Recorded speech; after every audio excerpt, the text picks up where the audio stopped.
Word and sentence order. इसको हम लोग देखेंगे। एक क्वेश्चन आया हुआ है तो इसको हम लोग क्रम में लगाएंगे जैसा कि हमने लिख रखा है। तो इसको देखते हैं कि आखिर है क्या, पहले देख लेते हैं। ए में दिए हुए है गिव, बी में है नोट और सी में है सी, डी में है अप, ई में है येट और एफ में है मस्ट।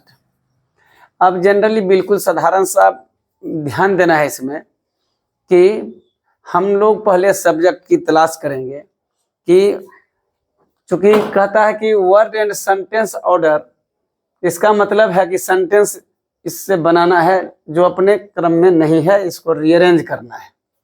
तो आई थिंक यहाँ पर आप समझ गए होंगे कि इस अपने क्रम में नहीं है, इसको क्रम में लगाना है। तो ढूंढते हैं कि सेंटेंस का सब्जेक्ट कौन हो सकता है। तो नियम है, नाउन हो सकता है, प्रोनाउन होगा, एडजेक्टिव होंगे और वर्ब होंगे लास्ट में। तो साधारणतः यह नियम है। ये जो हम बोले हैं कि नाउन होना चाहिए, प्रोनाउन होना चाहिए, एडजेक्टिव होना चाहिए, उसमें चाहे जो भी हो वर्ब होना चाहिए। यह आप सब्जेक्ट के रूप में यूज कर सकते हैं जैसा ग्रामर कहता है। बट यहाँ पर देखते हैं कि सब्जेक्ट हमको नाउन पहले देखेंगे, नाउन नहीं है तो फिर प्रोनाउन देखेंगे, प्रोनाउन यदि है तो फिर नाउन किस स्थिति में वो देखेंगे। तो चलिए तो खोजते हैं। ए में गिव है, वर्ब है, नोट है, सी में सी है। तो निश्चित तौर पर सी जो है पहले आ रहा है। थोड़ा हम लोग लिख के देखते हैं सी। चलिए अब है कि सब्जेक्ट मिल गया तो हमको वर्ब होना चाहिए। तो वर्ब है, ए में डाला हुआ है मेन वर्ब, तो इसको ए लगा के देखते हैं। ठीक है, तो सी और ए हमने अपने अनुसार क्रम में ले रखा है। आप भी ध्यान लगाते रहिए कि हो सकता है और दूसरा हो जाए, बट हम आपके साथ बना रहे हैं, ध्यान दीजिए। अब कहता है कि लेकिन यहाँ पर क्या है, मस्ट है। चलिए तो मामला गड़बड़ हो रहा है, क्योंकि मस्ट यदि यहाँ पर जो है मॉडल है तब तो हमको पहले मॉडल लेना पड़ेगा, तो इसलिए यह सीक्वेंस ठीक नहीं है। तो चलिए तो क्या होगा, सी तो अपने जगह पर है, तो सी एफ ले लेते हैं। सी एफ मॉडल मिल गया हमको। मॉडल के बाद नियम कहता है साधारण वे में कि आप मॉडल के बाद V1 देखिए। तो V1 कहाँ है, गिव है।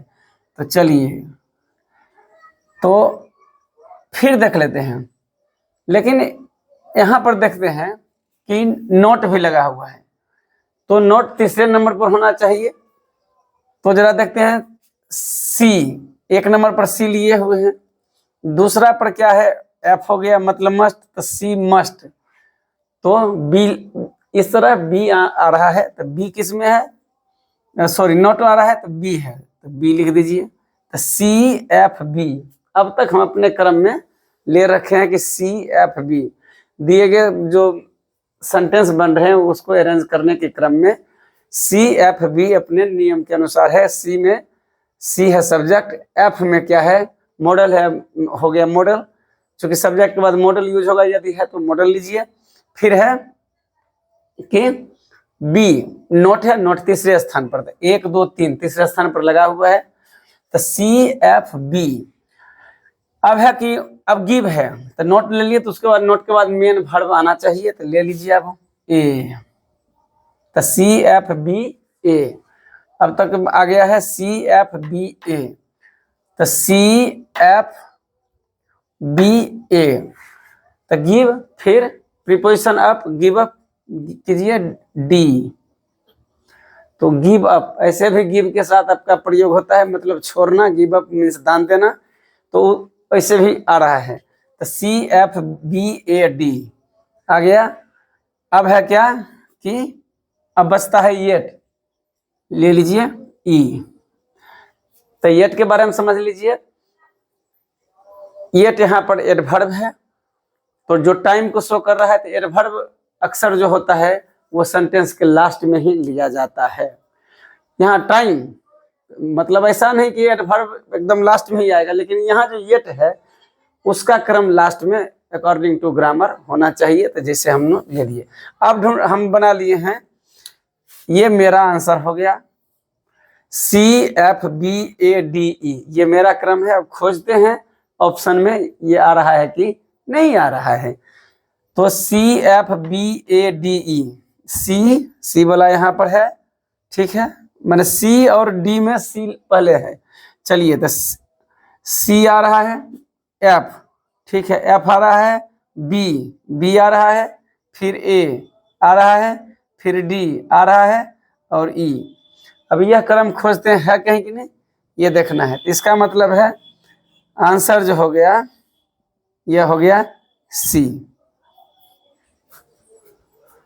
तो थोड़ी बहुत परेशानी है, बट यदि पार्ट ऑफ स्पीच हम लोग को बेहतर तरीके से ध्यान में रहे और टेंस अगर है, वॉइस है, बहुत सारे हैं, मतलब ग्राम इस तरह के क्वेश्चन डील करने के लिए, मतलब ये तो जंबल टाइप का है, PQRS होंगे, सेंटेंस रीअरेंजमेंट होंगे। तो इन सब में हम लोग को प्रारंभिक स्टेज में लगभग सब चीज़ की जानकारी होनी ही चाहिए, तब जा करके हम लोग इसको रीअरेंज कर पाएंगे ठीक से। तो परेशानी शुरुआती अवस्था में होती ही है, आशा करते हैं कि आप इसको डील कर लेंगे। तो आज तक के लिए इतना ही, फिर इस तरह के क्वेश्चन लेकर के आएंगे हम लोग, अब मिल बैठ के बनाएंगे। तो आज तक के लिए इतना ही, बहुत बहुत धन्यवाद।